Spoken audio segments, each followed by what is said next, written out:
So the Chinese spy balloon has finally been shot down. Oh god, do I really have to talk about this? Sure.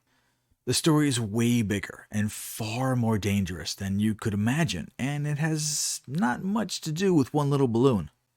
Alright, here's a little background in case you aren't following the story.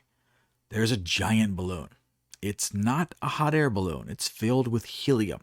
It has solar panels and a technology package. We're to assume that is radar, cameras, video cameras, still cameras, GPS, transmitters. It might even have sonar, lasers, x rays. No one knows for certain. That's why I said we assume. But we will get back to that in a moment. The balloon was allegedly spotted over the Aleutian Islands in Alaska on January 28th.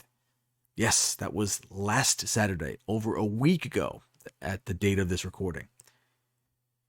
When you release a birthday balloon into the air, it goes up and it just follows the path of the wind. You can't control it and you have no idea where it goes or where it will eventually land. But this type of balloon is different. They can be controlled or steered into a specific path. Now, it's not laser accurate, but you can change direction. There are bands of wind currents all over Earth, and some wind at 10,000 feet altitude might be traveling due east, but at 15,000 feet it might be blowing southeast. So if you can change the altitude of the balloon and catch the wind heading in the right direction, you can control the flight path of the balloon. Well, that's why this particular balloon started over Alaska, but eventually made it to Montana, then as far south as Tennessee. Then it went due east to the Atlantic Ocean over South Carolina. This balloon managed to hover over some of our nuclear arsenal in Montana. Then I can only presume other interesting military or even civilian targets, the whole time taking pics, taking video, maybe even mapping out entire regions using penetrating radar to see the secret bunkers or buildings. No one really knows what they were looking at. So it's being reported that the US government tried to hide the info from the public. But a giant balloon in the sky is pretty hard to hide, so it hit the news and people started speculating. Now, China openly admitted it was Chinese CCP property, but they said, don't worry about it. Oh, okay. Now, it was violating our airspace and it was doing some type of monitoring. We're still not exactly sure what it was doing. But we're going to get to that, I promise. Most countries would remove the threat immediately. But was it a threat? I'm not sure. But it doesn't belong there. If it was only taking pics, that's bad enough. But worst case scenario, what if it dropped a new COVID variant that was 100% fatal? What if it dropped a new toxic nerve gas like that VX gas from the movie The Rock? What if it was an EMP weapon that sent the US back to the Stone Age without actually killing a single person in the blast? The thing is, we just don't know what it was doing.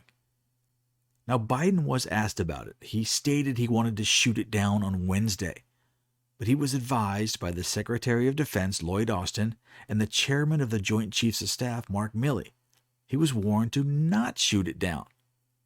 Wait until it was in a safe place because of falling debris. Now, that may have happened, but I have some questions.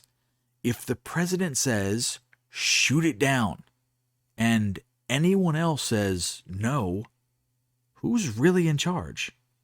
Is Biden the commander-in-chief or not? Now, maybe they really were worried that it had some deadly components, and shooting it down could have been bad. But they first spotted it over the Pacific Ocean. And there was also plenty of time while it traveled over Alaska. It's pretty sparsely populated in most of the flight path over Alaska. And then again in Montana. There are sections of Montana where there are less than 20 people per 100 square miles.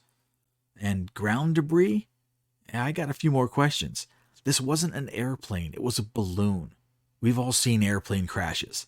I know 9/11 is not a great example.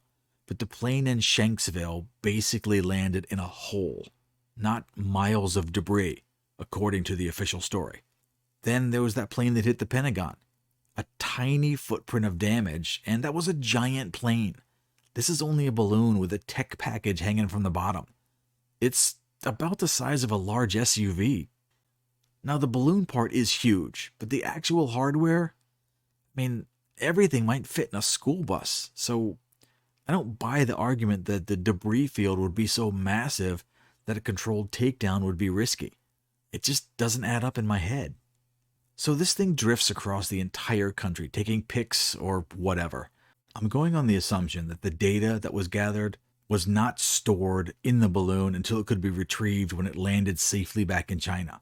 So all the data is already in China. It's being reviewed, analyzed, copied. As I stated earlier, the balloon was finally brought down. When it finally, over a week later, completed its mission and left the USA off the coast of South Carolina, Biden finally decided it was time to shoot it down. Better late than never. Oh, wait, it did all of the spying that it possibly could. So not better later, just late? 2 F-22 Raptor fighter jets were dispatched to finally take down this balloon. Each jet costs $200 million. One Sidewinder missile, about $400,000, was fired, and it made contact at 2:38 p.m. The balloon was completely destroyed and sank into the ocean about 6 miles off the coast. Frank 1, last one, COI 1. Copy, splash. That is a key kill. The balloon is completely destroyed. Now, there is a rescue salvage mission to retrieve the pieces and see what it was doing. I have some more questions. When you see that video, it was absolutely obliterated. What kind of info are they going to get from a billion melted and exploded pieces? I am not a military expert, but I've seen some cartoons. If you shoot a balloon with a regular bullet, it will slowly lose air and descend slowly into the water. Now you shoot a few more bullets and it falls a little more quickly. In any case, it is a basic controlled descent. Then you can salvage some pieces. It is my opinion that Beijing Biden wanted it destroyed so no questions could be asked. The debris field is now very scattered and laying at the bottom of the ocean. If there was any technology left, the salt water is now eating it as fast as possible. I use the term as fast as possible because that's exactly not how fast they are going to recover any pieces they can find. It's going to take several days, up to a week, for a salvage ship to even arrive on the scene and start looking for the pieces. This is starting to smell like a cover-up to me. So at this point, the current information that we have is as such. An unauthorized Chinese spy balloon had an entire week to scan and monitor the U.S. from sea to shining sea, and it was unimpeded. After it scanned as much as it could, it was finally taken down. It was taken down in such a way that nothing could be recovered. If by chance anything survived and could be recovered, they will marinate it in salt water for a few days before making that attempt. Now, I've been deep-sea fishing off that coast many times, and the sheer number of fishing boats and dive teams in that area is just shockingly high. If this was an actual emergency, they could have 50 dive teams in the water within an hour of splashdown. But no, they want it delayed for some reason. Now, I'm going to ruffle both sides, so you better subscribe now before you change your mind.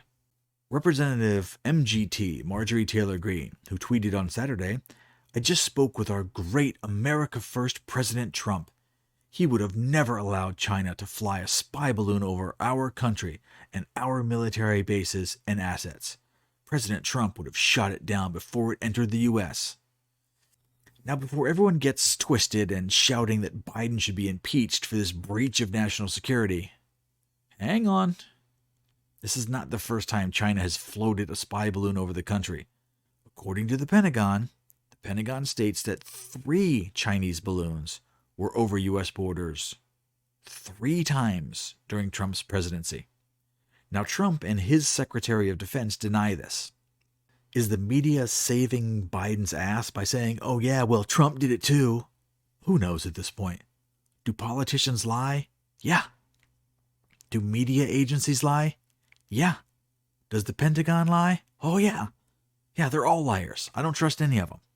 So we'll probably never know the truth.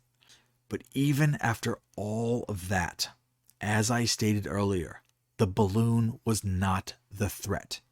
It was just gathering information. What kind of information? Hard to say.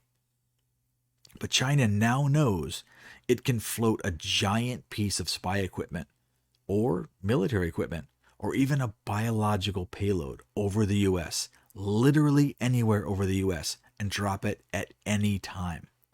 There was no effort to stop the balloon, and there will be no punishment. Will they do it again? Literally, why not? What was their penalty? And if you look at it as strictly monetary warfare, they will win. China can spend a few $1,000s on a giant balloon. We spent at least $500,000 to shoot it down. Then let's say another $1 million to find the pieces and clean it up. If they do this every few weeks, it'll be financially annoying and eventually devastating. This is the Taliban playbook. Use a $20,000 rocket to take out a $20 million helicopter. That's how the Taliban beat Russia. Then 30 years later, they used the same tactics to beat the USA. It is a sad day when the USA can't defend its own borders. We got migrants in the south and spies overhead. Now, this is not the end of an empire, but damn, it sure is getting close. I don't think we have that much time left. If you're still listening, wow, very impressive. Drop a comment below. Let me know if you agree or if I'm blowing this story way out of proportion.